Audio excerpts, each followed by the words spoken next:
시차가 적응 안 된 식구들도 있을 텐데 여러분들에게 시사 퀴즈를 하나 내겠습니다. 한국의 초중고등학생들이 장래 희망, 영순위, 또 한국의 노년층들의 최고의 로망, 그것이 무엇이겠습니까? 아시는 분 맞추면 제가 커피를 사드리겠습니다. 참고로 네? 아닙니다. 그 석자인데 힌트를 드리면 조물주 위에, 네, 맞았습니다. 어떻게 하셨어요? 한국 초중고등학생 노년층의 최고의 희망상, 로망이 조물주 위에 건물주입니다. 왜 그럴까요? 아무것도 안 하고 가만히 앉아서 놀아도 매달 꼬박꼬박 임대료 들어오잖아요. 그 돈 가지고 그냥 즐겁게 쓰면서 인생을 인조이하면 됩니다. 세상에 그보다 더 좋은 직업이 어디 있으며 그보다 더 멋진 인생이 어디 있겠습니까? 그러니까 여러분들 지금 늦지 않았습니다. 어디 좋은 목 좋은데 땅 열심히 봐놨다가 사가지고 여러분들도 조물주 위에 건물주가 되는 그런 일이 없기를 바랍니다. 그것은 한편으로 행복해 보일지 모르지만 인생 망치는 길입니다. 그리고 하나님은 우리를 그런 조물주의 건물주라는 망령된 이름을 좋아하는 사람으로 만드시지 않으셨습니다. 그리고 저는 그 뉴스를 보면서 너무나 가슴이 아팠습니다. 한국 교회와 하나님의 백성들이 도대체 어떻게 살았길래, 도대체 뭐 하고 살길래, 어떻게 초중고등학생들의 장래 희망이 건물주가 웬 말입니까? 그런 나라에 무슨 희망이 있고 그런 나라가 뭐가 잘 되겠습니까? 어려서부터 편안하게 그냥 남이 주는 돈 세고 앉아있을 그런 궁리만 하는 그런 한심한 백성들로 가득한 나라, 거기는 아무런 희망도 아무런 기대할 것도 없는 그런 나라요, 그런 백성들입니다. 거기에 대해서 우리가 책임감을 느껴야 하고, 정말 우리가 소금과 빛은커녕 그 근처에도 못 갔기 때문에 아마 우리 크리스찬들의 자녀들, 크리스찬인 저와 여러분들의 그 마음속에도 그런 헛된 소망이 은근히 자리 잡고 있는 건 아닌지 우리가 다시 한번 나 자신을 살펴보아야 합니다. 여러분, 예수님의 제자들도 어쩌면 그 건물주를 희망상으로 생각하던 그런 한심한 무리의 한 명이었을 것입니다. 예수님이 빨리 이스라엘의 왕만 되면 나는 우의정 좌의정 해가지고 떵떵거리면서 관용차 타고 다니면서 갑질해가면서 살아가리라. 그런 과대망상증 환자들이 어떻게 하루아침에 죽음도 두려워하지 않는 그런 하나님의 백성, 예수 그리스도의 진정한 제자로 변신할 수 있었습니까? 그것은 부활하신 주님이 승천하시고 제자들에게 보내신 성령을 받았기 때문에 그들의 삶이 극적인 전환을 하게 된 것입니다. 여러분, 예수님의 제자들이 부활하신 주님을 만나고 예수님 승천하기 바로 직전까지도 예수님을 확신하지 못했습니다. 그것이 마태복음 28장 16절 17절에 기록이 되어 있는데, 11 제자가 갈릴리로 가서 예수께서 일러주신 산에 이르렀다. 그들은 예수를 뵙고 절을 하였다. 그러나 의심하는 사람들도 있었다. 이게 제 얘기가 아니라 성경에 그렇게 기록되어 있습니다. 이게 얼마나 기가 막힌 이야기입니까?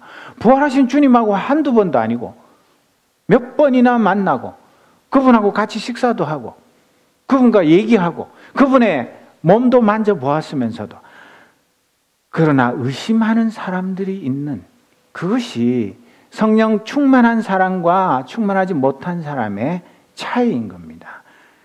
그 예수님의 제자들이 오순절 성령 충만하기 전까지는 그들도 의심쟁이들이었고 겁쟁이들이었습니다.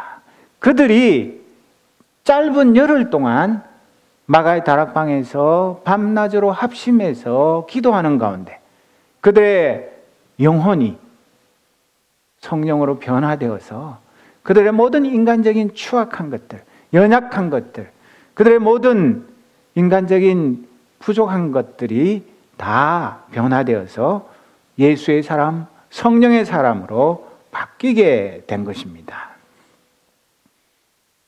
예수님은 공생의 사역 기간에 1년에 3번 다른 사람들과 똑같이 그 예루살렘 성전에 올라가서 하나님께 예배를 드렸습니다. 그리고 그곳에 올라가면 그냥 예배만 드린 것이 아니라 천국 복음도 전파하고 또 많은 병자들을 고쳐주기도 하셨습니다. 심지어 예루살렘 성전에서 우리가 잘 아는 대로 그 노끈으로 채찍을 만들어 가지고 양 팔고 비둘기 파는 사람들, 그 사람들의 그 양과 비둘기를 다 쫓아내시고 또 독점적으로 환전해 가지고 막대한 차익을 남기던 그 환전상들의 그 상도 다 둘러 엎으셨습니다. 얼마나 엄청난 일인지 우리는 그냥 들으면 뭐 그러셨나 보다 그런지 모르지만 그것은 그때까지 견고하게 아무리 로마 식민지 체제였지만 견고하게 버티고 있던 그 예루살렘을 중심으로 한 유대교의 종교 체제에 대해서 정면으로 도전하시고 그것을 무너뜨리신 사건입니다. 그리고 마지막 승리의 예루살렘 입성 때에는 수많은 사람들이 예수님을 환영하고 그 옷을 벗어서 예수님 나아가시는 길에 깔고 종려나무 가지를 꺾어서 호산나 다윗의 자손이여 그렇게 찬양을 하기도 했습니다. 그래도 그때는 이렇게 수많은 인파가 천국 복음을 듣고 하루에 3,000명이나 회개하고 세례받는 그런 역사는 일어나지 않았습니다. 왜 그랬을까요?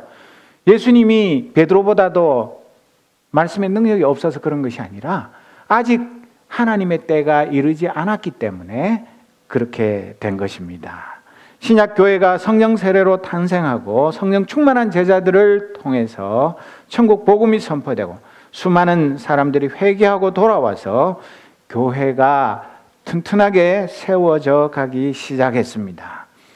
성령 충만한 제자들의 입을 통해서 나오는 외국어 설교를 들으며 어떻게 저 무식한 흙수저 물고 태어난 갈릴리 촌놈들이 우리말을 배운 적도 없고 들어본 적도 잘 없을 텐데 저렇게 유창하게 우리말로 하나님의 큰 일을 선포하는가 놀란 사람들이 그것을 믿지 못해서 그 제자들에게 세술이 취했다고 그렇게 조롱했습니다.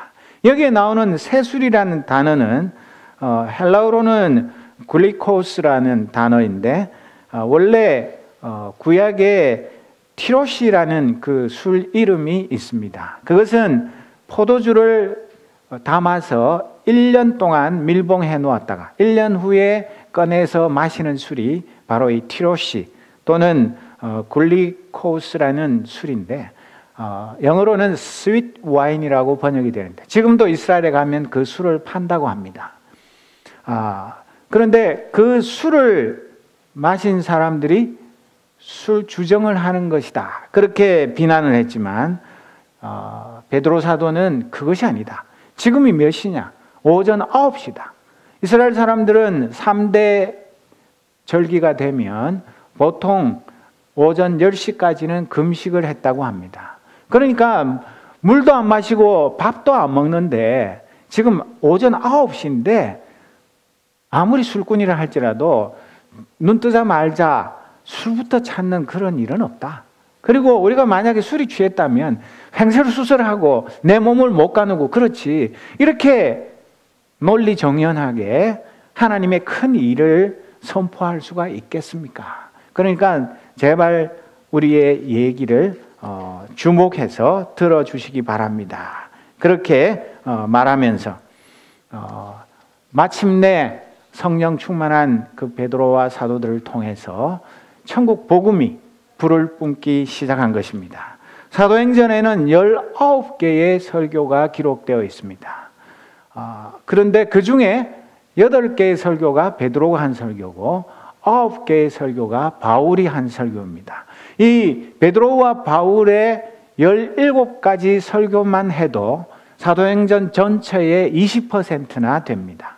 그만큼 이 설교가 차지하는 비중이 큽니다.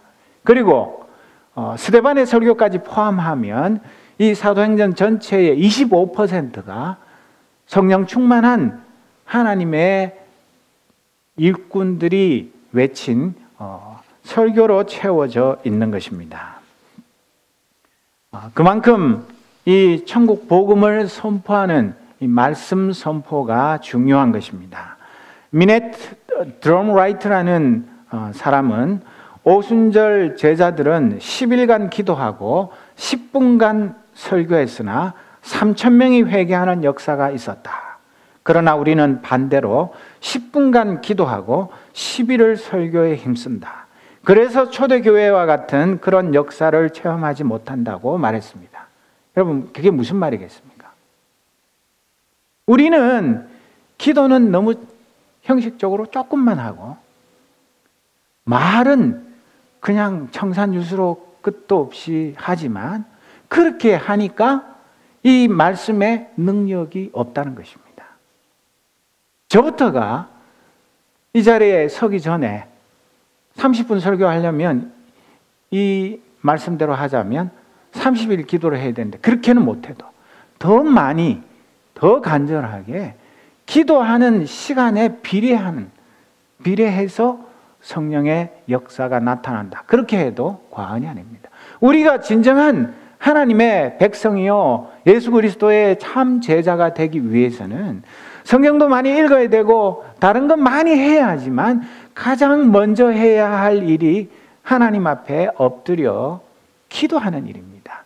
기도하지 않고는 절대로 성령 충만의 역사가 임하지도 않고 나타나지도 않습니다.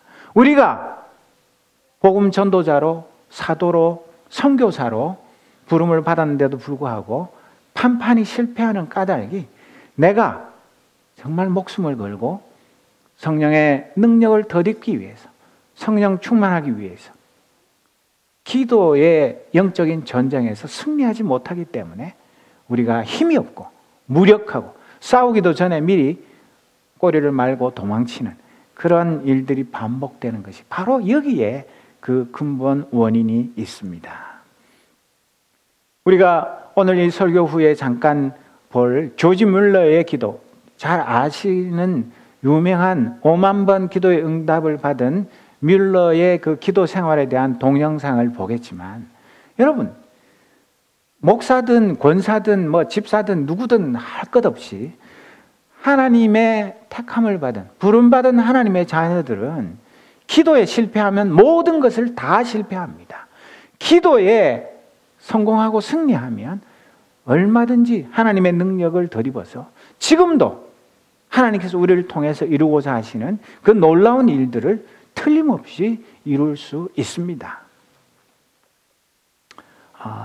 사도 베드로는 요엘서 2장 28절 이하를 인용하고 난 다음에 이 요엘서에 나타난 예언이 무슨 뜻인지를 설명을 하는데 22절 이하에 보면 이스라엘 동포 여러분 이 말을 들으십시오. 여러분이 아시는 바와 같이 나사렛 예수는 하나님께서 기적과 놀라운 일과 표징으로 여러분에게 증명해 보이신 분입니다. 하나님께서는 그를 통하여 여러분 가운데서 이 모든 일을 행하셨습니다. 이 예수께서 버림을 받으신 것은 하나님이 정하신 계획을 따라 미리 알고 계신 대로 된 일이지만 여러분은 그를 무법자들의 손을 빌어서 십자가에 못 박아 죽였습니다. 그러나 하나님께서는 그를 죽음의 고통에서 풀어서 살리셨습니다. 그가 죽음의 세력에 사로잡혀 있는 것은 있을 수 없는 일이기 때문입니다. 그렇게 말했습니다. 요엘서의 그 요엘의 예언에 의하면 말세가 되면 하나님께서 하나님의 영을 모든 육체에 부어 주시겠다고 약속하셨습니다. 그 약속이 오순절 성령 세례로 하나님의 백성 그 120명의 예수님의 제자들에게 임하였습니다. 그래서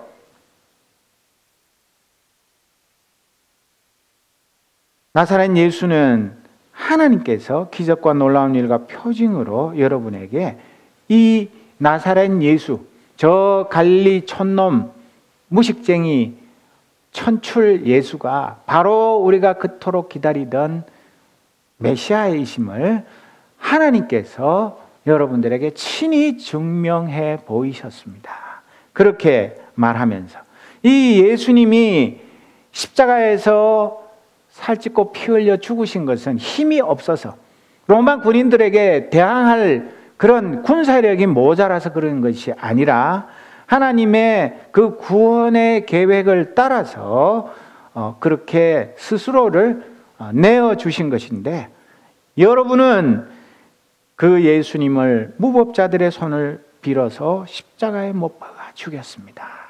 그렇게 완전히 돌직구를 날리는 것입니다.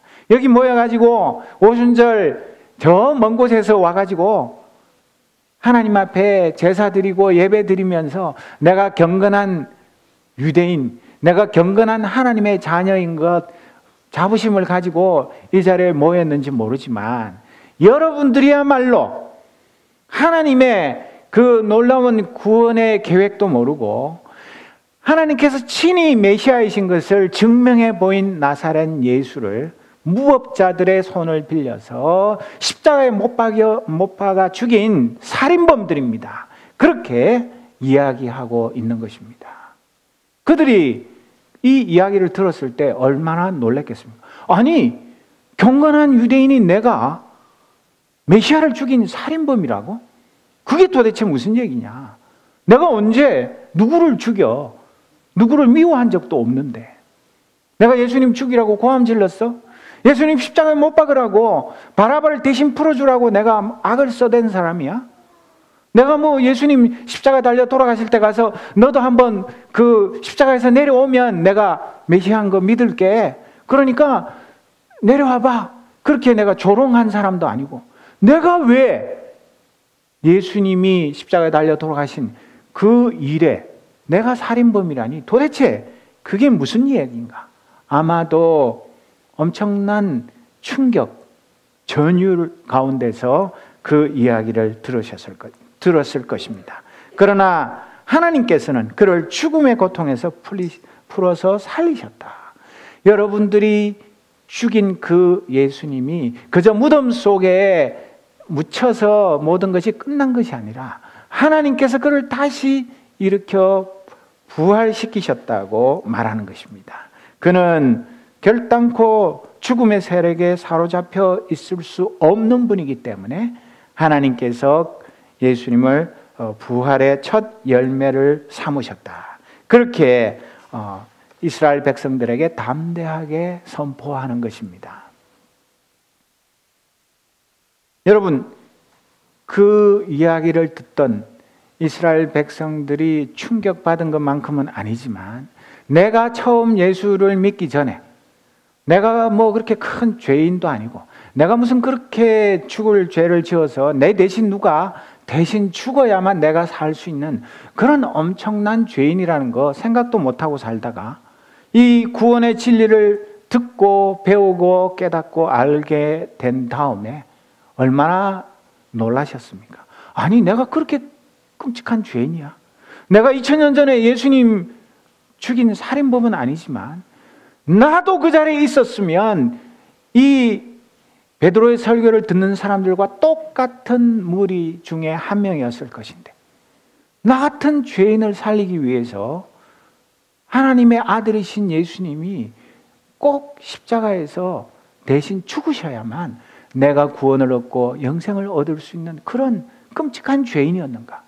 그것을 깨닫고 난 다음에 소스라치게 놀라고, 그 주님의 십자가 사랑 앞에 몸둘 바를 몰라서 나 같은 죄인을 위해 내 대신 죽어주신 주님을 사랑합니다. 앞으로 일평생 주님만 사랑하며 살겠습니다. 그렇게 다짐하고 결심하고, 그래서 세례 받은 것 아닙니까? 그랬는데 그 감격과 그 뜨거운 사랑과 그 열심이 날이 갈수록 더 풍성해져야 하는데, 오늘의 내 영적인 상태, 오늘의 나의 신앙의 상태는 어떠합니까? 싸늘하게 식어서 내가 언제 그랬냐는 듯이, 내가 언제 눈물 콧물 쏟으면서 주님의 십자가 사랑 그것을 평생 잊지 않겠습니다. 나도 내 목숨 주를 위해서 아낌없이 바치겠습니다. 내가 그랬던가? 그런 맹숭한 마음으로 신앙생활을 하는 것은 아닙니까? 사랑하는 성도 여러분, 이 베드로의 피를 토하는 오순절 설교를 듣는 이스라엘 백성들은 처음에는 무슨 말인지 너무 놀라서 가슴이 떨려서 마음을 진정하지 못했지만, 이 말씀을 들으면 들을수록 이것이 진리인 것을, 그리고 내가 얼마나 무서운 살인자인 것을 깨닫고 이 십자가의 복음 앞에 깨어지고 무너져 내리기 시작한 것을 성경은 증명하고 있습니다. 31절 이하에 보면 또 베드로는 시편 16편 8절 이하를 인용하고 난 다음에 다윗을 왕이라고 부른 것이 아니라 예언자라고 하면서 31절 32절에 보면, 그래서 그는 그리스도의 부활을 미리 내다보고 말하기를 그리스도는 지옥에 버려지지 않았고 그의 육체는 썩지 않았다 하였습니다. 이 예수를 하나님께서 살리셨습니다. 우리는 모두 이 일의 증인입니다 라고 선언합니다. 여러분, 예수님이 위대한 분 맞고 그분이 인류의 죄를 위해서 죽으신 건 맞는데 그것으로 끝나버렸으면 아무것도 아닙니다. 그냥 위대한 성인, 위대한 인류의 교사, 위대한 치유자, 그 한 분이 안타깝게도 죄인들에게 죽임을 당했다. 참 가슴 아프다. 그걸로 끝이었겠지만 그것이 아니라 다윗이 성령의 감동을 받아서 앞으로 예수님이 이 땅에 오셔서 인류의 죄를 위해서 십자가에서 살찌고 피 흘려 죽으시고 다시 부활하실 그것을 바라보면서 예언한 이 말씀, 이 예언의 말씀대로 이 예수를 하나님께서 살리신 것, 그것에 우리가 산 증인이다. 그렇게 이야기하고 있습니다. 누가 이 제자들보다도 더 예수님께서 고난당하시고 부활하시고 그리고 나서 자기들에게 친히 나타나셔서 한두 번도 아니고 여러 번, 심지어 도마에게는 내가 그 십자가에서 손과 발에 못 박히고 옆구리에 창 찔린 그 자국 네가 손가락으로 넣어봐야 믿겠다며 한번 진짜로 넣어보고 믿어볼래? 그렇게까지 말씀하시지 않으셨습니까? 그 예수님의 부활이 단지 한 개인이 죽었다가 살아난 것이 아니라 참 인류의 메시아이신 예수님이 유일한 구세주이신 것을 증명하는 그런 일인 것을 자신 있게 선포하고 있습니다. 그리고 오늘의 베드로의 설교의 클라이막스는 33절입니다.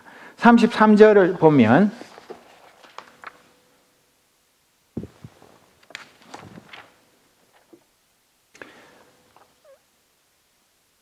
하나님께서는 이 예수를 높이 올리셔서 자기의 오른쪽에 앉히셨습니다. 그는 아버지로부터 약속하신 성령을 받아서 우리에게 부어주셨습니다. 여러분은 지금 이 일을 보기도 하고 듣기도 하고 있는 것입니다. 그렇게 말하고 있습니다. 하나님께서 부활시키신 그 예수님을 승천하게 하셔서 높이 올리셔서 자기의 영광의 보좌 오른쪽에 앉히셨고, 그리고 예수님은 아버지로부터 약속하신 성령을 받아서 우리에게 부어주셨다. 그랬기 때문에 우리가 세술에 취한 것이 아니라 성령 충만함을 받아서 이렇게 여러분들에게 담대하게 이 구원의 진리를 선포하고 있다. 그렇게 말하고 있습니다. 정말 그 처음 이 오순절에 설교를 듣는 사람들은 자기들이 귀로 듣고 눈으로 보면서도 베드로가 하는 말을 들으면서 충격과 당황을 금치 못했을 것입니다. 정말 어떻게 이런 일이, 내가 옳다고 생각했고 내가 거룩한 하나님의 백성이라고 믿었고 지금까지 남 부럽지 않게 남 못지않게 신앙생활 잘 해왔다고 자부하며 살았는데 알고 보니까 내가 아주 형편없는 죄인이고 이 구원의 진리를 눈꼽만큼도 모르고 그러면서도 경건한 유대인이라고 목에 힘을 주고 지금까지 살아왔나. 야, 정말 내가 뭐 하면서 살았는지, 내가 도대체 뭐 하는 사람인지, 이 이야기를 듣고 얼마나 그들의 그 지금까지 철석까지 믿어왔던 그 신앙이라는 것, 그 율법 준수라는 것, 그 종교적인 관습이라는 것이 구원에 아무 도움이 되지 않는다는 것, 그것을 깨닫고 이 말씀 앞에 무너지지 않을 수가 없었을 것입니다. 그리고 이 베드로는 다시 한번 다윗의 시편 110편 1절을 인용하면서 예수님의 승천 예언이 그 성취된 것, 그것을 분명하게 선언하고, 결론적으로 이 베드로의 설교의 그 요약은 36절에 있는 말씀. 그러므로 이스라엘 온 집안은 확실히 알아두십시오. 하나님께서는 여러분이 십자가에 못 박은 이 예수를 주님과 그리스도가 되게 하셨습니다. 여기 모여서 오순절 제사 드리러 원근 각처에서 모여오신 여러분들이 해마다 1년에 3번씩 하는 이런 종교적인 예식, 의식, 이런 제사와 예배, 그것 가지고 아무것도 이룰 수 없는 것이고, 하나님께서 여러분 손으로 십자가에 못 박아 죽인 이 예수를 주님과 그리스도가 되게 하셨다. 이것이 복음의 핵심이요, 이것이 복음의 결론입니다. 여러분, 이 십자가에 죽으셨다가 부활하신 주님이 성령을 보내셔서 모든 믿는 사람들에게 그 예수님이 나와 모든 믿는 자들에게 주님과 그리스도가 된다는 것, 이것을 깨닫게 하시고 믿게 하시고 이 말씀대로 순종하는 삶을 살게 하지 않았다면 이 땅 위에 교회가 어떻게 설 수 있으며 오늘 우리가 왜 이 자리에 나와서 하나님 앞에 예배하겠습니까?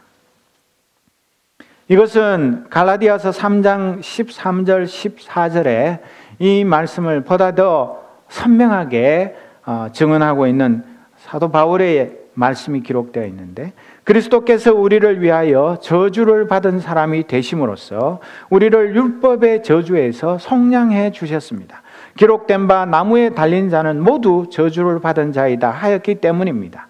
그것은 아브라함에게 내리신 복을 그리스도 예수 안에서 이방 사람에게 미치게 하시고 우리로 하여금 믿음으로 말미암아 약속하신 성령을 받게 하시려는 것입니다. 이렇게 이 말씀의 진리를 더 잘 알도록 설명해 주었습니다.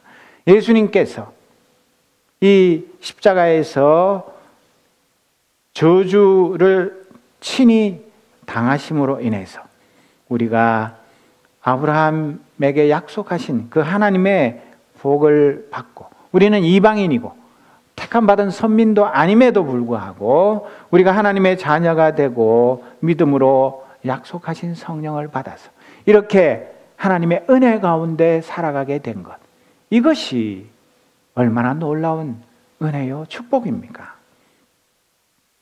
정말 우리가 이 구원의 진리를 바르게 깨달아 안다면 우리는 그냥 주일이 되면 벌써 한 주간 지나갔어. 야, 세월 참 빠르네. 벌써 2016년 시작한 지가 엊그제 같은데 한 달이 다 됐어. 야, 뭐 이래 이거. 이러다가 내가 그냥 눈 깜짝할 새에 80, 90 돼가지고 어떡하지? 그런 생각을 하면서 교회에 그냥 허겁지겁 나오는 것이 아니라 정말 하루 한순간이 얼마나 소중한가를 알고 주님께서 나에게 주신 이 구원의 은혜가 십자가의 그 사랑으로 인한 것인 것을 아는 만큼, 진정한 감사가 있고, 그리고 이 예수께서 나의 주님과 나의 그리스도가 되셨다는 것, 이것이 얼마나 놀라운 일인가를 우리가 날이 갈수록 더 깊이 깨달으면 깨달을수록 이 복음을 전하지 않고는 견딜 수 없는 그런 마음을 갖게 되는 것입니다. 여러분, 여기에 성경 번역이 36절 말씀, 우리 개역 개정판에 보면 이 예수를 하나님이 주와 그리스도가 되게 하셨느니라 이렇게 되어 있으니까, 그 예수님이 십자가에서 고난당하시고 부활 승천하셔서 하나님 보좌 우편에 앉아 계시면서 성령을 부어주셔서 그랬기 때문에 예수님이 우리 모든 믿는 자들에게 주님과 그리스도가 되셨구나, became이구나, 그렇게 말하는 것이 결코 아닙니다. 우리말로 번역을 그렇게 해놔서 그렇지, 실제로 이 성경 구절이 뜻하는 바는 우리가 성령 충만함을 받기 전까지는 성경을 읽어도 무슨 의미인지도 모르고 요엘서를 읽든 시편을 읽든 뭘 읽든 간에 그것이 나의 구원과 무슨 상관이 있는지, 예수님이 정말 나의 주님이시요 그리스도이신 것을 몰랐는데 성령께서 우리의 이 어두운 영혼을 밝혀주실 때에 예수님이 진짜 나의 주님과 나의 그리스도가 되신 것을 깨닫게 되었다. recognized. 그것을 말하고 있는 것입니다. 주님은 이 우주 만물을 만드시기 전부터 주님이시요 그리스도이십니다. 십자가에 달려 돌아가시고 부활 승천하셔서 성령 주셔야만 주님이 되고 그 전까지는 주님이 아니고 그리스도가 아닌 것 절대로 아닙니다.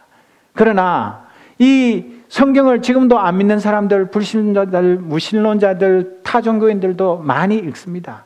교양으로 읽든 영어 공부를 하기 위해서 읽든 간에 읽어도 아무리 많이 읽고 다 외워도 깨닫지 못하는 것은 성령 충만함을 받지 못하고 성령께서 그들의 어두운 눈을 밝히고 귀를 열어주시지 않으면 예수님이 어떤 분이신지, 진짜 나의 주님이시요 그리스도이신 것을 사람의 노력으로는 결코 알 수 없는 것입니다. 여러분, 주님이 무엇입니까? Curious.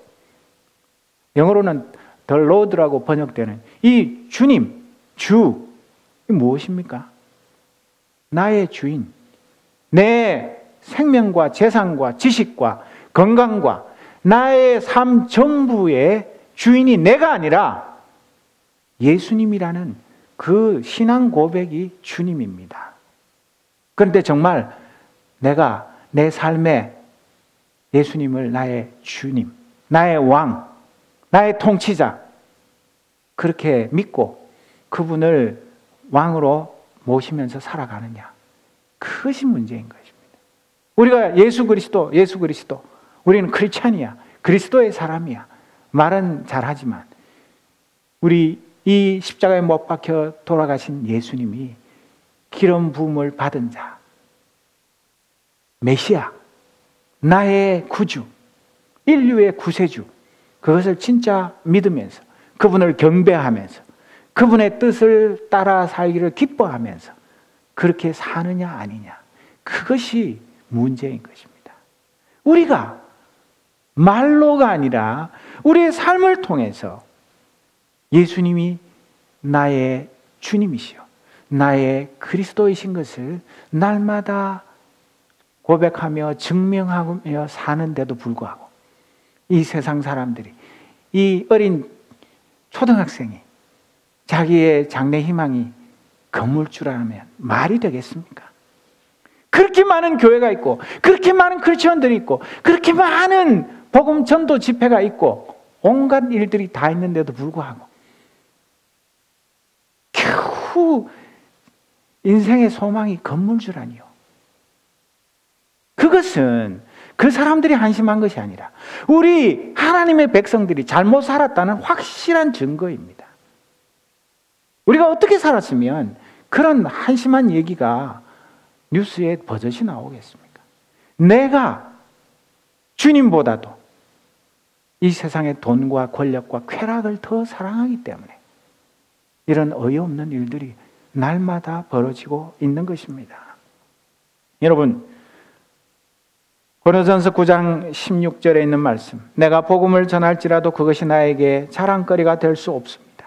나는 어쩔 수 없이 그것을 해야만 합니다. 내가 복음을 전하지 않으면 나에게 화가 미칠 것입니다. 이 제자들이 성령 충만하고 나서 견딜 수가 없어서 그 밤중에 성령 충만함 받자마자 이른 새벽에 예루살렘 성전 안에 있는 그 솔로몬 행각에 가서 사람들 모이기를 기다리면서 합심해서 기도하면서 주여 우리를 통하여서 우리에게 임한 이 성령의 능력, 우리에게 깨달음을 주신 이 구원의 진리를 우리가 선포하기를 원합니다.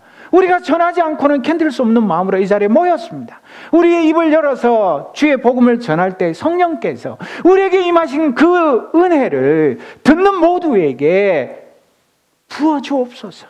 그런 간절한 마음으로 기도하면서 사람들이 모여들기 시작했을 때 바로 입을 열어서 이 복음을 전했을 때에 얼마나 놀라운 일들이 일어났습니까?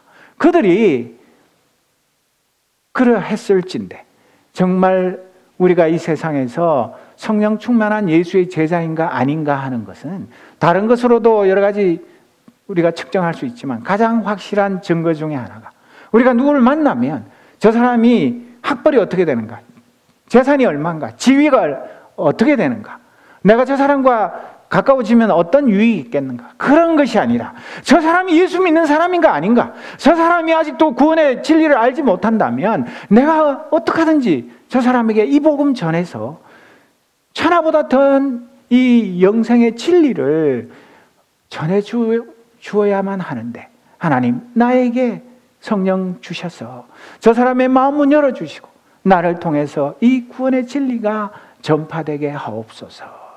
그런 불타는 마음을 가진 자가 성령 충만한 자가 아니고 어떤 사람이 성령 충만한 자이겠습니까? 여러분, 우리 제이전 간사님 있지만 그 일리노이 캠퍼스에 온갖 잡다한 종교를 믿는 사람, 무신론자, 별의별 사람 다 있는데 거기에서 생전 알지도 보지도 못한 사람에게 이 복음을 전하러 나간다는 게 이게 쉬운 일인 줄 아십니까? 여러분 한번 해보십시오. 그러나 정말로 우리가 이 복음을 전하지 않고는 내게 화가 맺힐 것이다. 그런 불타는 마음으로 성령으로 충만해서 주의 복음을 전하려고 하면 만날 자를 만나게 하시고 그들의 마음문을 미리 여시고 우리를 통해서 복음이 전파되게 하시고 당장은 거절하고 당장은 우리를 핍박할지 몰라도 이 눈물로 뿌린 복음의 씨앗은 땅에 떨어져서 30배, 60배, 100배의 결실을 맺게 될 것을 믿습니다. 오늘 우리가 이 핑계 저 핑계 대고 바빠요. 할 일 많아요. 지금 내 할 일도 내 코가 석자예요. 언제 내가 지금 누구를 붙들고 뭐 복음 전할 수 있는 그런 마음의 여유가 없어요. 그렇게 생각할지 모르지만 그것은 내가 이 복음에 온전히 사로잡히지 않았고 내가 성령으로 충만하지 않았기 때문에 나의 부끄러운 모습을 인정하기 싫은 구차한 변명에 불과한 것입니다. 이것은 꼭 캠퍼스에 보냄을 받은 선교사들만 해야 하는 일이 아니라 우리가 일상생활 가운데서 만나는 모든 사람에게 이 베드로와 같고 앞서간 신앙의 선배들과 같고 오늘도 복음을 들고 무슬림 국가에 공산주의 국가에 목숨을 걸고 언제 죽임을 당할지 모르는 그런 상황 속에서도 복음 전하기를 힘쓰는 사랑하는 많은 주의 종들, 그들보다도 우리가 더 이 평안한 자리에 살아가는 것은 우리에게 주신 은혜를 기억하고 깨닫고 기쁨으로 이 복음을 전하라고 우리에게 이 은혜를 주신 것입니다. 사랑하는 성도 여러분, 정말 2000년 전에 오순절에 예루살렘에서 베드로와 제자들이 성령 충만하여 복음을 선포하여 하루에 3,000명이 회개하고 돌아온 이 역사적인 사실을 우리는 성경을 통해서 잘 압니다. 그러나 알기만 하고 그 복음의 증인으로 헌신하지 않으면 그 오순절 사건은 나하고 아무 상관없는 2000년 전에 그냥 있었던 역사의 한 이야기에 불과한 것입니다. 그렇지 않다면 우리가 511장 예수 말씀하시기를 2절 이 찬송 다 같이 부르기를 원하는데요. 정말 이 가사에 있는 것처럼 우리가 이 찬송을 그냥 한번 부르고 잊어먹는 것이 아니라 오늘 당장 이 순간부터 이 찬송이 나의 신앙 고백이 되고 내 삶이 되기를 소원한 마음으로 이 찬송을 우리 다 같이 불러보겠습니다. 멀리 가서 이방 사람 구원하지 못하나 내 집 근처 다니면서 건질 죄인 많도다. 천사같이 말 못하고 바울같이 못하나 예수께서 구속함을 힘을 다해 전하세. 하나님 아버지, 우리가 부른 이 찬송이 나의 신앙 고백이 되기를 원합니다. 멀리 가서 이방 사람에게 이 구원의 기쁜 소식 전하지 못하여도 내 집 근처 다니면서 큰질 죄인 너무나 많습니다.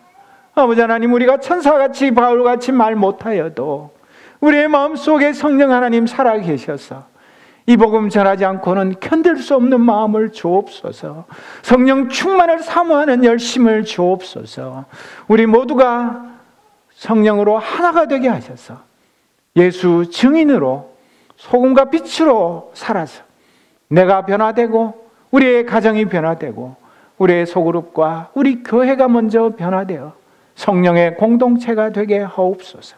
사랑하는 주의 백성들이 가는 곳마다 이 구원의 빛, 생명의 빛, 진리의 빛이 널리 비치게 하셔서 수많은 죽어가던 영혼들이 예수를 주님으로 그리스도로 영접하고 구원 얻는 놀라운 역사가 날로 더하게 하여 주옵소서. 예수 그리스도의 이름으로 기도드립니다. 아멘.